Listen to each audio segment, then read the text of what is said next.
Hey, in this video, we're going to cover installing this mini split. We're going to answer some questions like, do you have to be HVAC certified? And we're going to have a lot of the comments that are made by HVAC people and rebuttals to those comments. We're also going to show you step by step how to install this unit. So we've done several of these mini split installs on the channel, and I get a lot of feedback and almost some hate from the HVAC guys who are telling me that we're doing it wrong.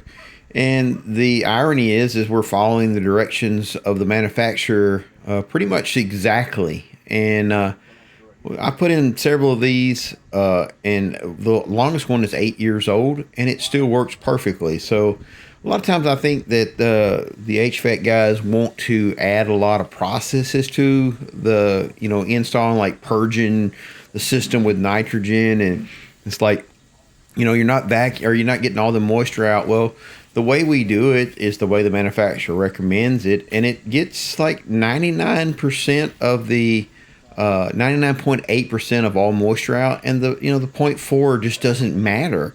It's been done this way for years.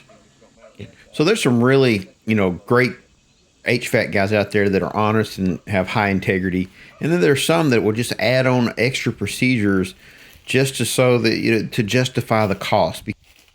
However, if you feel different, put it in the comment section. Be cordial. There's no sense in being mean and calling names. Just tell me why you think I'm wrong, and that's great. But if you get in there and you be nasty, you're gone. The gate's open. Well, in this video, what I'm going to do is show you how to do it step by step, exactly the way the manufacturer recommends you installing it, and then I'll add my little information along the way. First off, let's talk about shipping and how it got here. Shipping was pretty easy. You go on the website, you order it, it comes in pretty quickly. I think we got it in like 4 or 5 days. And then on top of that, the box that it came in a box. So the shipping container, there was absolutely no damage, and it was just very well put together in the box. So I was proud of that. And then let's talk about the actual build quality. So looking at the unit, the build quality, the fit and finish is really good. I mean, it's high as like maybe even a Mitsubishi. It is everything about it was when you touch something, whether or not you like it. And I everything that I touched felt like a very high quality part. And we did get this thing installed that day. Just spoiler alert, and it worked perfectly. But follow the instructions. It's really important to follow instructions, and also it's very important to do a good vacuum. I go a little above and beyond on the vacuum, but we'll show you along the way. One of the questions I get asked is, do you have to be HVAC certified to install this unit? And the answer is no, with a caveat. That's most states. The EPA does not require a person to be HVAC certified for this unit, because the unit comes pre-charged. You don't do anything with Freon. You hook the system up the way it tells you to, and then you turn some valves on and the Freon is released into the system. So you don't have any access to actually charging the Freon. So yes, most states. Now, however, there are some states that have additional laws on top of the laws of the EPA. And that's where you're going to run into an issue. You have to make sure that it's okay for your state. Like in our state, they don't add anything to the EPA, so EPA is cool with it, and so we don't have any problems. Before you start your install, you want to go around and kind of lay everything out, and you want to get an idea of where you're going to install this thing.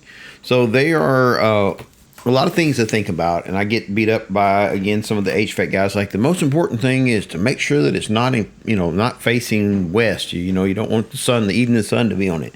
Well, let's be honest. You don't get a choice sometimes. And if the back of the house is aimed at the west, you're not going to go put it in the front yard. It's just not going to be done. And I love that comment. It made me crack up, because it's like, the most important thing is to put it not facing the west. I'm like, there's almost every case you never get a choice. There's very rarely do you get a choice of where you put it. Obviously, if it was not facing the west, that would be the best. But in like this case, this house where we have to install it is definitely facing the west. Now, it gets a lot of shade, and therefore it's not going to be a big issue. You can also put up like a barrier fence in front of your unit outside, say about 4 or 5 feet away, that gives the unit shade, but still allows airflow. So that's another thing you can do to keep the unit a little bit cooler, because the cooler your unit is outside in the summer, the better it's going to be.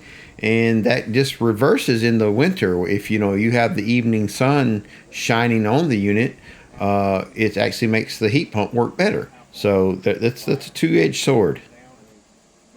So another thing you got to think about is your electric. And right now, what we were talking about is where the electric for the unit inside. We went with a 120 volt unit because there's already a 20 amp circuit specifically set up for that air conditioner on the inside. Now that air conditioner that you see above will be removed eventually, and they're going to be putting a window in there, so it won't even be there at all. So that circuit will be dedicated to this mini split.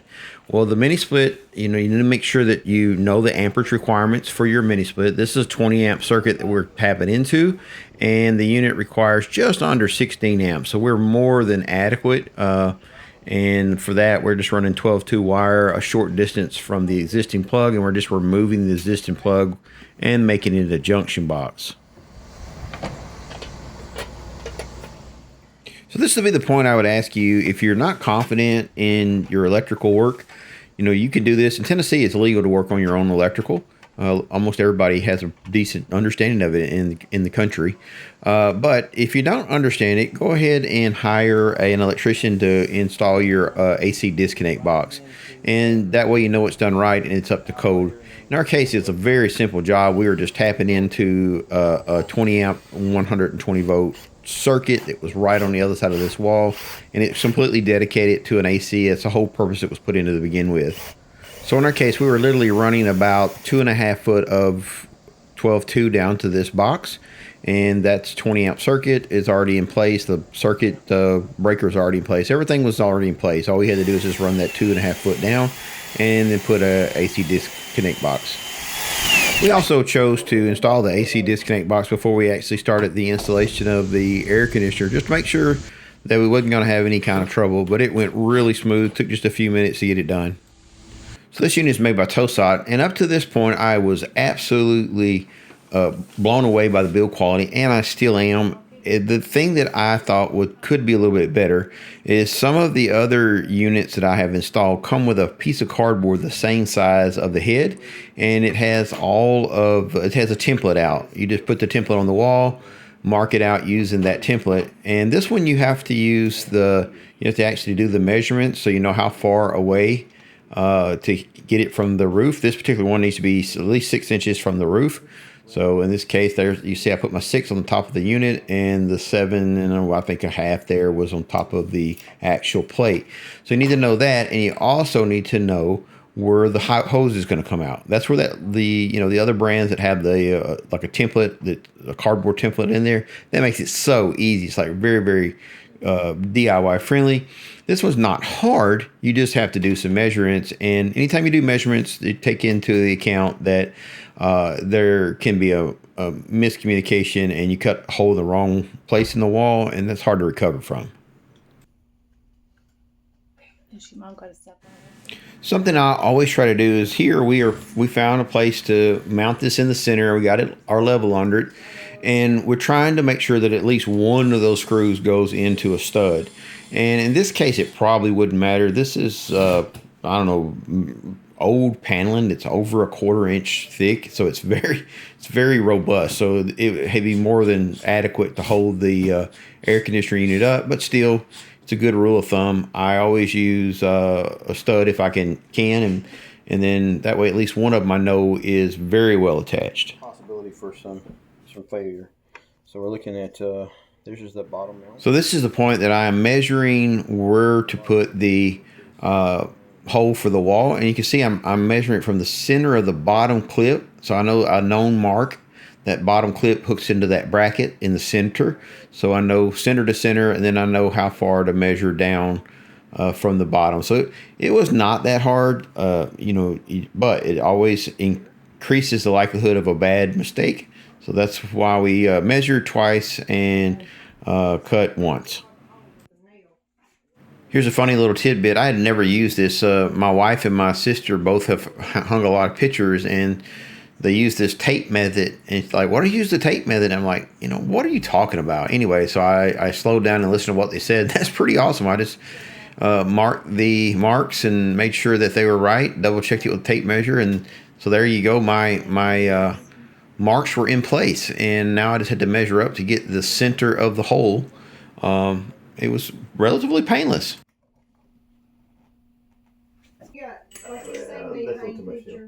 So this is a 120 volt unit, and still it's very super efficient. There's very little difference as far as efficiency between the 120 volt versus the 220 volt, other than obviously over the 220 volts you can get a lot more juice at one location because you're running two legs of 120.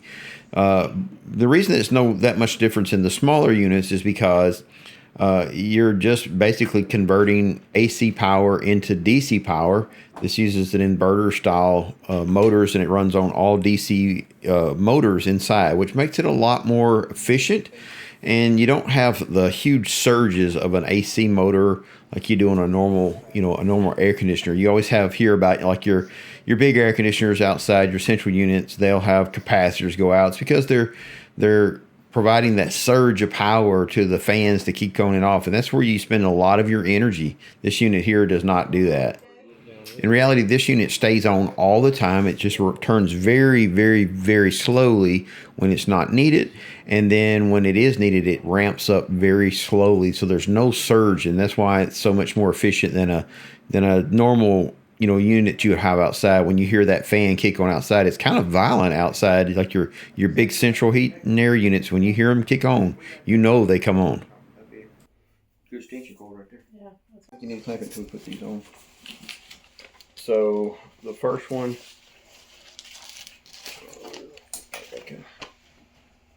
is N1, which would be your neutral. So in this portion, you're installing the wires after you run it up through the back of the unit. And it's really easy. You're just, the color coding is very clear and concise. You just got to make sure that you understand the directions cover not only the 110 version, but it also covers the 220 version. You just got to make sure that you are using the correct chart for the system that you're using. And again, you're just going to install these little spades up onto the screws, tighten them down very snug, and then you're ready to put the hole or put the electrode and the hose out the hole.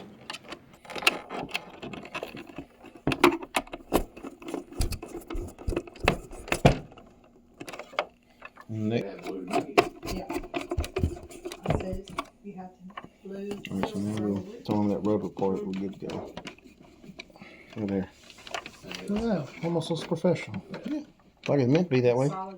It doesn't tear. So at this point, it's very much easier to take the actual pipes that are running your Freon through the system and the drain hose and wrapping them up to the point where you stick it through the wall. And what it does, it just keeps all this stuff from going different directions. I see some people put the wire in there, but I'm not a big fan of that. I want the wire on the outside and not inside that wrap.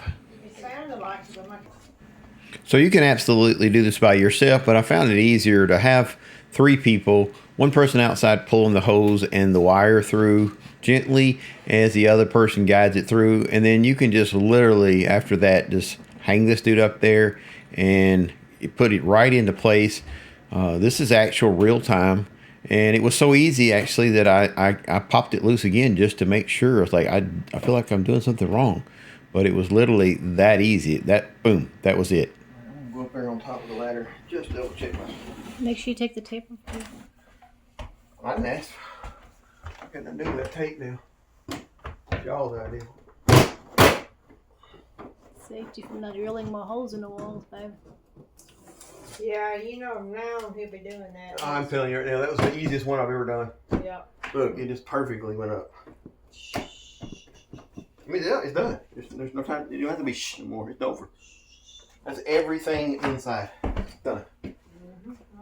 So this is a good point in the video where we can kind of talk about where you're going to put it. So some of the comments I got, well, what about snow? You got to have, if you don't want it to be in the snow because then the heat pump won't work and it'll freeze up there in the winter. Well, first off, we're in Tennessee, and if we get a Oh Lord, if we get a 2 or 3 inch snow, they call schools out, and that's a national disaster for us. So we don't really have to worry about snow build up. I mean, maybe once every 10 or 15 years we'll get a 12-inch snow. So, but for the most part, we don't need to worry about that. If you do, and you want to hang it on the wall, TOSOT's website has this kit that I'm installing here, and also it has you can buy the brackets and stuff to hang it on the wall, get it up off the ground. There's stands. There's so many ways you can do this to keep the unit out of the snow and the ice, and keep it, away from debris. In our case, it's just very simple. We just put one of the pads down, put a little bit of concrete onto this pad to use it to level it, sprayed it down, and then set the unit on it, and we'll never have to worry about it again. So be very gentle and bend your hoses down. And before you start, you want to put your decorative cover on behind, because you don't want to try to put that on after. It'd be a little harder to work this way. So this way, just go ahead and put it on and run it straight down, and then you run your lines down through it and cap them off, and it'll be just a nice, neat, clean job.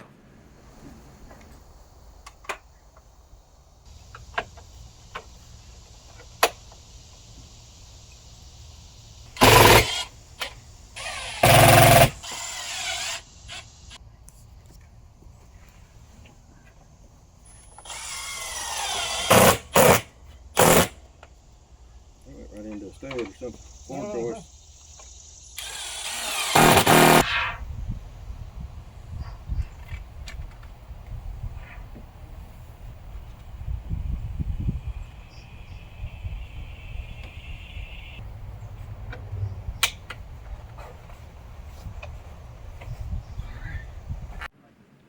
You don't have to have help doing this, but it's very nice to be able to have, a couple extra hands here to unroll these hoses.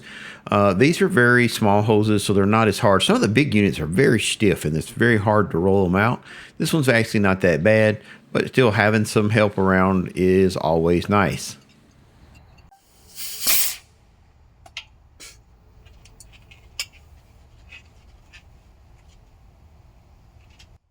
So this is the point in the video where I generally get beat up by the HVAC guys. They're like, you need to use a torque wrench on these.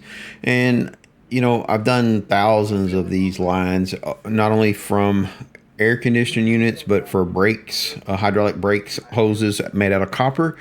And you kind of get a feel for it. You want to crank down till you barely start feeling the copper smush. You'll feel it. As you turn, it'll come to a point where it's solid, and then as you turn it, you'll feel a little smush, and that's where you want to stop. You don't want to go too much further, because you can split it, and then it'll leak for sure. But I've yet to have one of these leaks doing it. And again, I have done literally thousands of flare fittings in my life. So I guess maybe some people might not be that handy. And if you feel like you need a torque wrench on it, then by all means do it. But even the manual says just to tighten it up and not to over tighten it. Here, You need to get that tape. yep.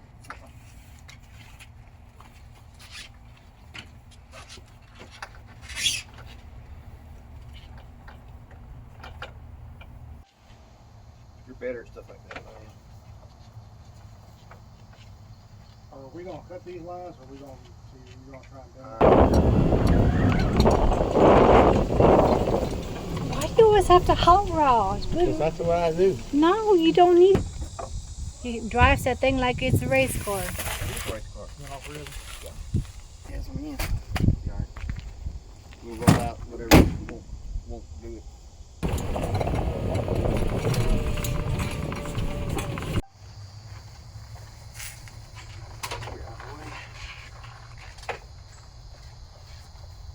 Probably just about right here.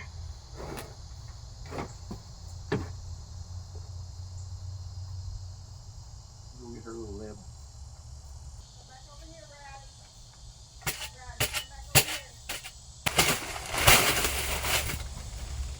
Woo!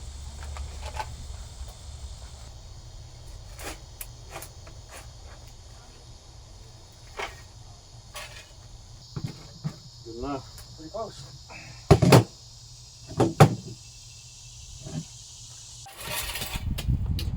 set the air conditioning unit up.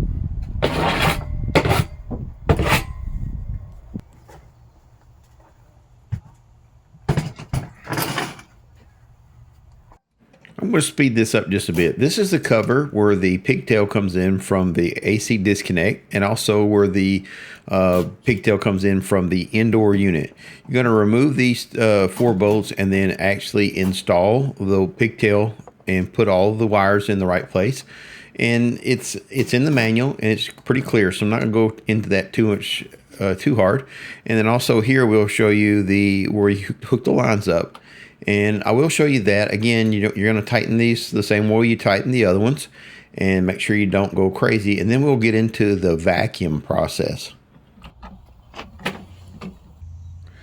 You can see here we're cutting the lines, and this is not necessary. We only had about a foot extra. We could have definitely manipulated that line and not had to cut that, and that would be perfectly okay. However, I like the clean look that we ended up with by cutting these lines, and I've got a lot of experience using flare tools and flaring, so it wasn't a big deal for me.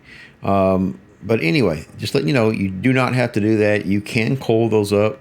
I think it's better possibly if you coil your coils up and then lay them flat so that they don't have a high point and a low point, because you don't want any of your oil of your system to get hung in that loop. So it's better if that coil stays flat. If you cut your lines exactly the right length and flare them, then you don't have to worry about that coil issue. I'm not going to go into great detail on the flare fitting. It's something that you just have to get a feel for. There's thousands of videos on how to make a flare fitting, but just do a good job and it'll work.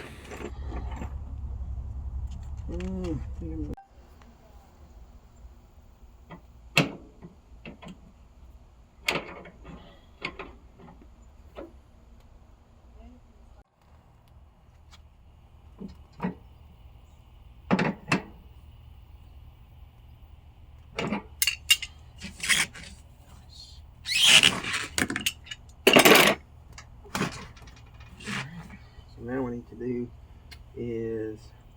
All right, for this video, we're going to go ahead and say that the outside unit is the compressor unit. The unit that you're looking at right there is the compressor unit, and it is right now isolated from the rest of the system. However, the 2 lines that go up to the inside of the air handler on the inside of the house are an open circuit, basically. There might be an orifice tube in there, but they're technically an open circuit. And what you're going to do is you're going to hook up the vacuum line to your vacuum pump, which is the yellow line. And then you're going to hook the blue line up to the air conditioner itself, the unit outside. You're going to make sure that your red valve is closed, and you're going to open your blue valve up and turn your vacuum pump on. And when you do that, you're going to start sucking all of the atmospheric pressure out of those lines all the way inside the unit. You're going to vacuum it down until you get to negative 30 inches of mercury, and you're going to let that sit there for about 15 minutes just running. And then what you want to do is you want to turn and close off all of the valves on your valve set, and then you can turn your pump off at that point. And you want to watch your gauge and make sure that it stays exactly where it is for at least 30 minutes. This is where I deviate. A lot of people say 5 minutes. I will let my valve sit there between 30 and 45 minutes, sometimes up to an hour, doing other things. Then come back, and as long as it's back exactly where it was, it generally indicates that you don't have a leak. Now, you can come back and spray soapy water on all your connections, and I generally don't do that. I just don't have a problem. I trust the vacuum test, and to this point, I've never had one fail. Start running it well, can't run wire. When you do this though. So what I do now is I go ahead and remove the vacuum pump, and I remove the hose, my gauge set from the unit, and then I will get ready, put the caps back on it, and there's 2 caps on the front of those valves that you'll remove, and there's an Allen screw that sits in there, and you're going to go ahead and remove unscrew that Allen screw. And what's going to happen is you're going to literally hear it start hissing. It's going to release the pressure inside the unit, and once it's done that, you're literally putting Freon throughout your system. So just a word of caution, you want to take that Allen screw and screw the screw all the way back out to there where there's a stop. You'll feel it. It'll be fairly easy to turn out until it comes to a stop. Don't crank down on it because you can literally cause it to come back out and, you know, all your freon will leave. So just come back to the stop, give it a slight turn then, and you're good to go. Do the exact same thing on the top one. And again, you have a fully charged system, and then it's to the point where you're going to go and start testing your unit out. Once you get everything put back together, I like to go ahead and clean everything up. I want to leave a mess for whoever your customer is, or if it's your family member. If I'm going to do it, I'm going to do it all the way and just go ahead and clean it up and make it look good. All right, take this time to use the water hose to rinse off everything, blow off all the concrete dust, and also I'm going to go ahead and wet the concrete. This is another area I got so much grief on, where I took a bag of concrete and done this, and people are just like, that's never going to hold. And literally, I have, you know, things with concrete like this that are been there for 15 years and it's still solid. So what will happen is the water in the ground will seep up through the concrete from the bottom and harden it. And it's not like semi truck's going to be running over it. It's just a way to make this stable, and it will last the rest of our lives and probably some more of somebody else's.